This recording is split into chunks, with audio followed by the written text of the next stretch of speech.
Hello everybody and welcome back to the channel. Today we are doing, as you can see, a tier list of Fire Emblem 4 Genealogy of the Holy War. So we just finished our Genealogy Iron Man as part of the series where I plan to Iron Man every Fire Emblem game. It was fun. It was a lot of fun to play. I am not the most experienced with Genealogy. That was only the second time I've ever completed it and only the first time on an Iron Man. So should I be making a tier list? I don't know. It's probably going to be pretty wonky. Certainly if you agree, disagree, whatever, feel free to do so. Maybe comment, whatever you want to do. But it might be interesting to see where my perspective is, and this is also sort of for my own benefit. Now, before we start, I want to mention, because obviously we're just looking at Generation 1. Also, all of the characters are already on the screen. This is because the only way that I could figure out to make the tier list is to just have all of the units on tierlistmaker.com, so including all the villains. So I'm actually re-recording this. I was moving on from Generation 1 to Generation 2, and that's why I was grabbing these units, because this was going to be Generation 2. And then I realized that Loxus, or Rikessis, or whatever you want to call her, I didn't talk about her, so we're going to be re-recording Generation 1. I don't have anyone in F tier, so don't worry about the units down here. I tried to make this, you can see the top of their heads, but yeah, we're just going to be talking about Generation 1. I also think I can make it a little bit shorter, so should be kind of nice. A few things I want to mention. As I said before, Generation 2 is going to be really wonky because you can potentially have different units in different playthroughs, but Generation 1 is all the same characters, so it should be smooth sailing for us. Generally speaking, I think in Generation 1, units don't really need to be that strong. Sigurd in particular can pretty much solo the game, or this portion of the game. You don't have to worry as much about which units can use holy weapons or which enemies have holy weapons, because there really isn't that much to deal with in that capacity, so units just aren't that strong. You also get a lot of cavalry, especially at the very beginning, meaning anyone who isn't mounted is going to really struggle, and you can kind of see that reflected on the tier list to a certain extent. So anyways, I want to get right into it. Obviously, you can look yourself, but let's start at the top in S with Sigurd. Sigurd is probably just the best character in this entire game. He can pretty much solo all of Generation 1. He has Pursuit, which is a really nice skill. It allows you to double. Also, his use of swords makes him really useful at the very beginning in Verdane. You also get a Silver Sword at the end of the first chapter, which is pretty much going to be good until you get the Tearfang on the final chapter. Again, Sigurd is just insane. He can just do basically anything you want him to do in Generation 1. And he's mounted, which is really, really good. So Sigurd, easy best character. I didn't even put anyone else in S because I don't think anyone is even remotely comparable to him. Now in A, we have kind of an assortment of random characters. I really like Lex. I just think he's really easy to train. Paragon is an extremely powerful skill. He's a little lackluster offensively until you get the Brave Axe in Chapter 2. But from then on, he's really good. Lex is pretty comparable to the Axe user that you get in Generation 2, except by that point, you're so reliant on anyone who can use a holy weapon, but Lex doesn't need that because the units in Generation 1 just aren't that strong, the enemies. So, and the Paragon will really help him to be really strong. And again, once you get that Brave Axe, he's really useful. So I just think with like ease of training, the fact that he's mounted and that Brave Axe in Chapter 2 makes Lex a really, really strong unit in Generation 1. Then I have Ethlyn. You really want a healer, and Ethlyn's your first healer. Also, she's mounted, which is really good. The other three healers in Generation 1 aren't mounted. Although Loxus is a little questionable because she can be mounted. But yeah, Ethlyn immediately mounted, immediately can heal, really useful things. Next up we have the Dancer. Now dancers in this game are really good because they can dance, they can like group dance, so they can dance for anyone who's moved around them, which is an extremely powerful thing to be able to do. But she's not mounted, so in her ability as a dancer, I mean, she would be like maybe even better than Sigurd, but it's really hard for her to keep up unless you give her something like the leg ring. So have her in A. She's a good unit. She can maybe be up there in S, but she's also recruited a little late. Speaking of recruited a little bit late, we have Lewin. So Lewin on his own is not a very strong unit. He doesn't have Pursuit, and he is not mounted. But the reason I have Lewin in A is because once he gets Forseti in the Celeste chapter, he's invincible for the rest of Generation 1. And it's just kind of hard to imagine not putting a character who's literally invincible and has 1-2 range in A. So, I don't know, before that he's pretty weak. He really needs the Pursuit ring to be able to do much of anything. But once you get Forseti, like I said, he can just solo the game. So, I don't know, maybe he should be lower, but yeah, that being invincible goes a long way in my book. Then we have Quan. Quan is really good from the very beginning. He doesn't have Pursuit, which is unfortunate. And when you fight Verdane, he's got weapon triangle disadvantage, which really sucks. But once you get to Augustria, it's pretty smooth sailing for him. He also gets the Gaybulg for a little bit of time, but yeah, him and Ethlin, it's important to note, while they're recruited at the very beginning, they do leave before the final chapter and then are murdered in a desert, which isn't great. Spoiler alert. But yeah, I think he's useful for his time, and again, sort of like Lex, just really easy to train, which I appreciate a lot.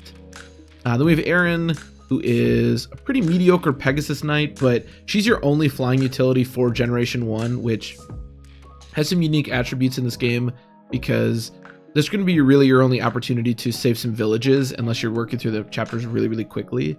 So just like her daughter in Generation 2, she's got some unique utility that no one else can really have. So even though her combat is like pretty mediocre, I still like her quite a bit. Next up in B tier, we have 4 units who are all just kind of mounted and generic. I will mention Finn here, excuse me, because he's the only character that's available in both generations. So you can make the argument that Finn's like the best character in the game because you get him for so much, but yeah, I wouldn't make that argument. But yeah, he is available in Generation 2 as well, which I'm not really factoring in here, but you definitely could. Once he gets the Brave Lance, he is pretty darn strong, and he's pretty good in Generation 2. But honestly, him, Noish, Alec, and Beowulf, these are all just like basically Cavaliers. They're all fine. You really don't have to use any of them. Again, everyone in A tier is just so strong, and I mean, I've already mentioned invincible units, so you really don't need them that much for their utility, but they all can be fine if you train them. Then I have Claude. Claude's recruited a bit late. It doesn't have Pursuit. There's really no offensive abilities for Claude, but it doesn't really matter too much because he can use all the best staves. The biggest thing about Claude is that he has the Valkyrie staff, which can resurrect units, which you can actually repair, which is pretty cool. Resurrecting units isn't as important in Generation 1. Although if you lose a father or a mother, it actually can still be pretty important. So he's got a lot of utility, both in his staves like status staves and physic, along with Valkyrie. It's just that his movement sucks. So I pretty much just shoved all the healers right here that aren't mounted.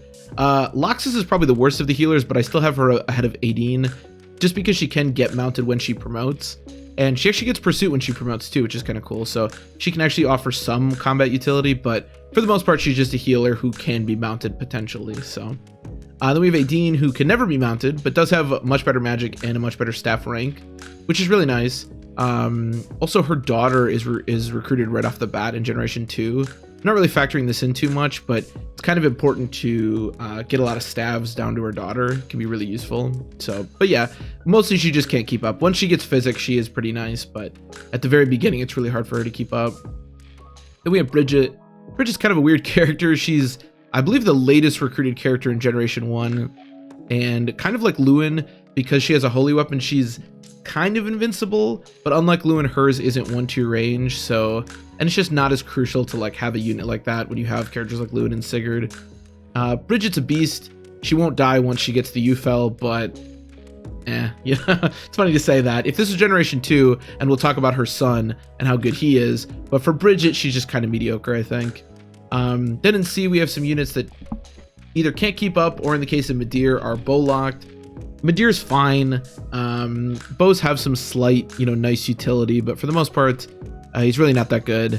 But his ability to keep up with the rest of the army is nice. Ira, Holden, and Jamkey all have really good stats and really good skills, but can't keep up with your army, so they all wind up being pretty mediocre. The nice thing about strong units, even if they can't keep up, is that they can still kind of keep up on levels because they're really good in the arena. But if you never use them in actual combat, then, what's the point? And then in D, we have Azel, who can't keep up, Deirdre, who can't keep up, Dew, who can't keep up, although I will mention that Dew has some kind of cool utility. Money, to me, isn't as important in Generation 1, unless you're talking about setting up Generation 2 by buying, like, certain rings for certain characters. Then I think Dew can actually be kind of useful, but it depends on how much you prioritize that. In Generation 2, money's going to be a little more crucial with holy weapons all over the place, but in Generation 1, not as important. Then Tailty can't keep up and is recruited really late. And then Arden, who can't keep up. Honestly, Arden should almost maybe be better than Tailty, if we're being honest, because he at least gives some combat utility. But in any case, yeah, this is my Generation 1 ranking. I really hope I didn't forget any unit this time, because I'm going to have to record it again. But yeah, we'll be moving on to Generation 2 next. All right, here we have Generation 2, which we're going to be doing, again, as a separate tier list. Now, as I mentioned before, doing Generation 2 is a little funky, because not only will you not necessarily be seeing the same units, because if a mother doesn't pair up with a potential father, you get a generic version of the unit. But also the way they're going to look as far as holy blood, holy weapons, even like weapon inheritance is going to look really kind of funky. So, you know, I kind of have my own ideas of who the best father is for the kids. So we're going to kind of base it off of that. But again, it's going to be a little wonky. So your results may be slightly different than my results here, but bear with me. If you're interested, I'll do my best to guide us through this. Now, a few things I want to mention as opposed to Generation 1. Number one, I don't think that mounted units are as crucial. For one thing, you can fix one of them with the leg ring, which you can get from the very beginning, but also Seliph is not mounted, and you don't get kind of a barrage of really good mounted units at the beginning. You do sort of with like Oifi and like Dermot and stuff, although Dermot isn't that good, but I think it's a lot easier to keep up with Seliph. So a lot of the non-mounted units are still useful as opposed to Generation 1. The other thing is holy weapons. This is the generation where not only are you fighting a lot of holy weapons, or at least strong units, you're also getting a lot of holy weapons. So having a holy weapon or being able to inherit one immediately is going to make you a pretty darn strong unit. So that's going to be pretty crucial. And there's a lot of units that are going to really struggle because they just don't have holy weapons, unfortunately. So just know that if you are a holy weapon user, you're immediately super powerful because holy weapons are just nuts. So speaking of holy weapons, actually the first two units we're going to talk about both have them. So we have Altina. I'm going to put Altina in A, I think, not S, although she could potentially be an S. She's just really good. She immediately comes with good stats. She's a really good class, and she has the Gay Bulk. You know what? Let's just put all of the immediate holy weapon users in S, because as long as you can use one, you're super powerful, and she immediately gets to use the Gay Bulk. So if you watch my playthrough, I had to kill her, unfortunately, because you need Finn alive. But yeah, she's busted. Next up we have, this might actually be Eldigan, but it's supposed to be Ares. I'm not really sure which one it is. Again, immediately comes with the Mistletoe, which is extremely powerful. It's really easy to train him. The Mistletoe and the Gay Bulk aren't like necessarily as good as like Forsetti that makes you like invincible, or like the Belmung, but the Mistletoe crits a lot, and the resistance buff is really nice, so it doesn't matter. The point is, the Mistletoe's really good, and so is Ares, so easy yes for both of them. Now, Arthur is an interesting character because he can potentially come with Forsetti, which is an option, but there are some downsides to this. Somebody actually mentioned on one of my videos that the his caps aren't nearly as good as Sed's, who's probably the better recipient of Forsetti. Also, you need to pare down the pursuit ring if you give him Forsetti. The nice thing about not going that route is that you can actually pair somebody with TLT who has pursuit, and Arthur actually gets to be mounted when he promotes, which is kind of cool. I'm gonna put him in B because it really is going to vary how good he is. He can still be useful even if you don't inherit Forsetti, although his utility is going to drop quite a bit if you don't. Maybe I should even put him in C. It's going to be hard to get a lot of value out of him. Even if you don't get Forsetti, he's going to be really mediocre, and I don't think that you should. So I think C is a decent place for him. He's just not that good.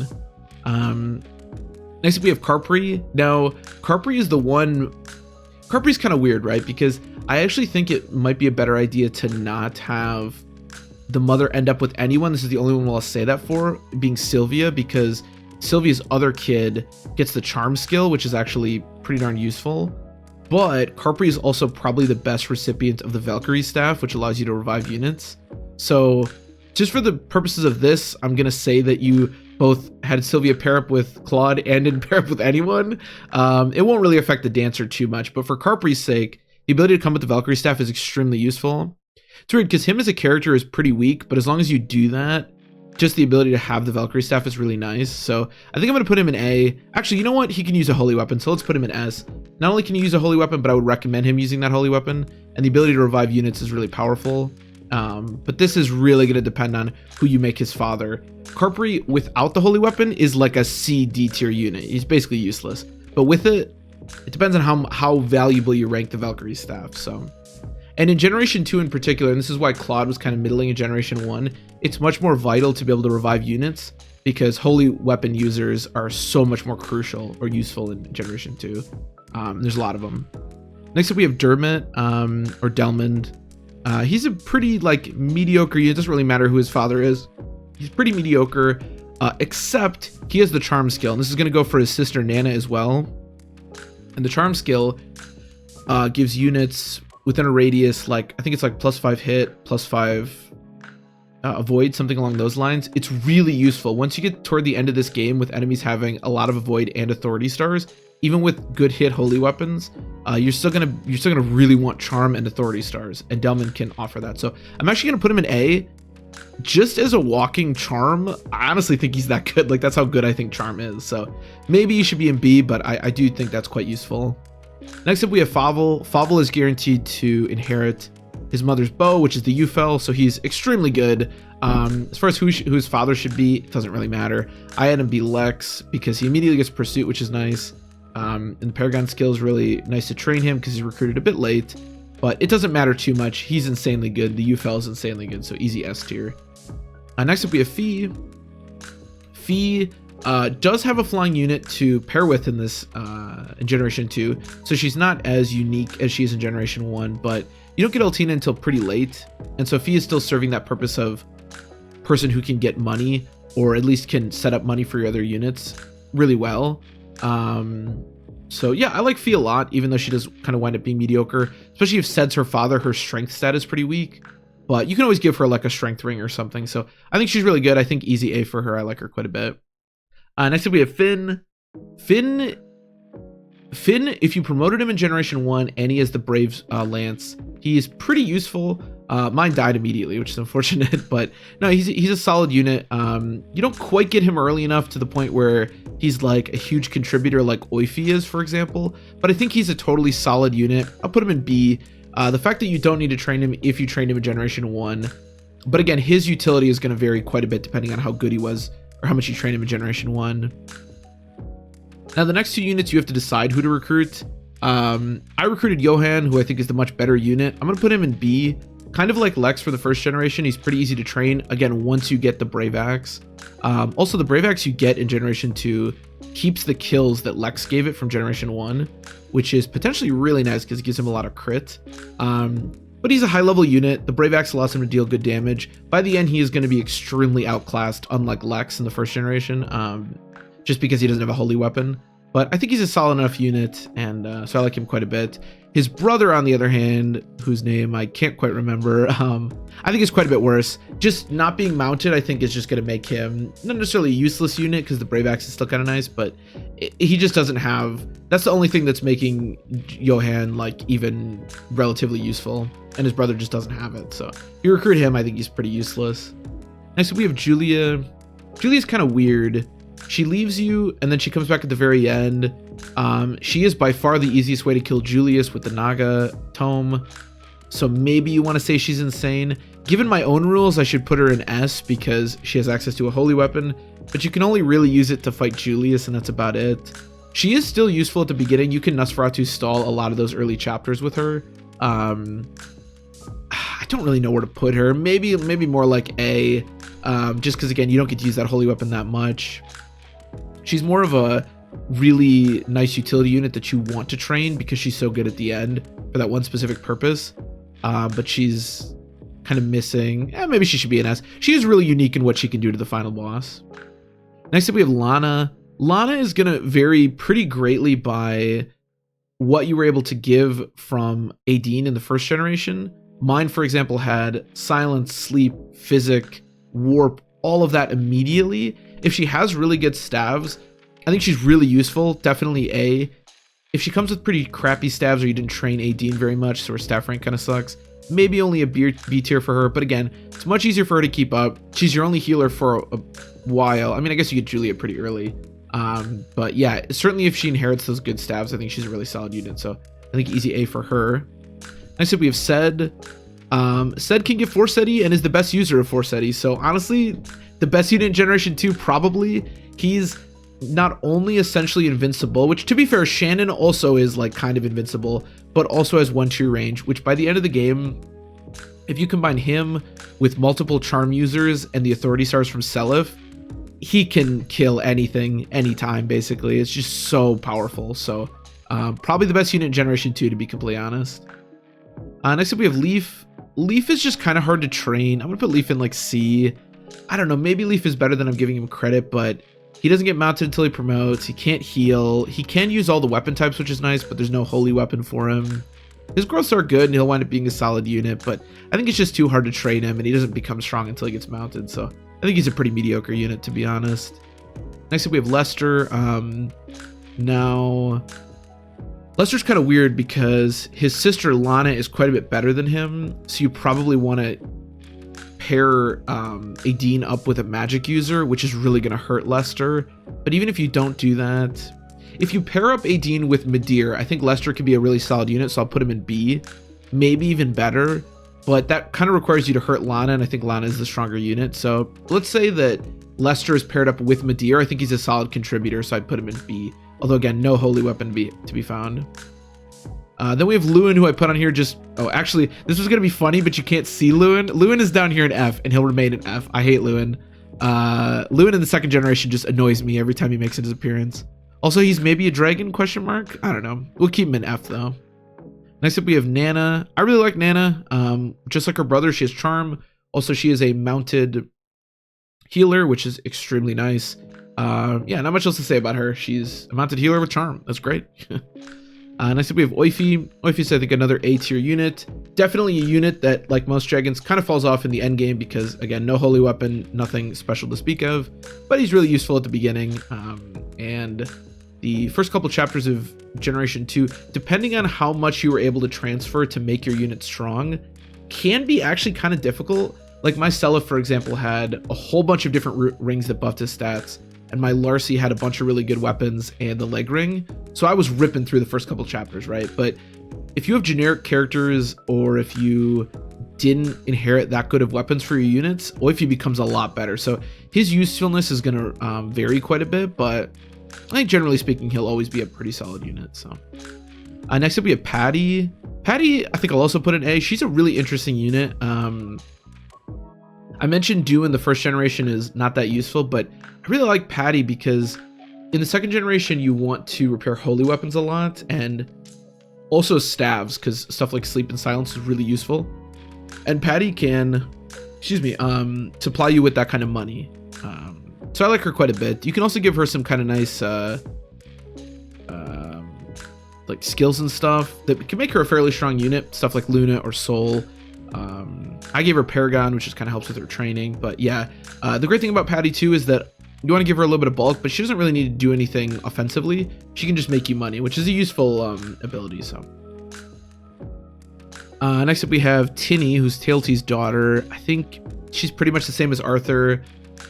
And she's pretty much the same as Tailtee, to be honest. She's just recruited really late. You have no access to the holy weapon that she could potentially use. So no holy weapon for her, unlike Arthur. She doesn't, I think, even get mounted when she promotes, which is pretty weak. She honestly just kind of sucks. She has Wrath, which is kind of cool. But yeah, I think she's a pretty weak overall unit. Next up, we have Larcy. I'm going to put Larcy and Ulster here together. They're pretty much the same unit.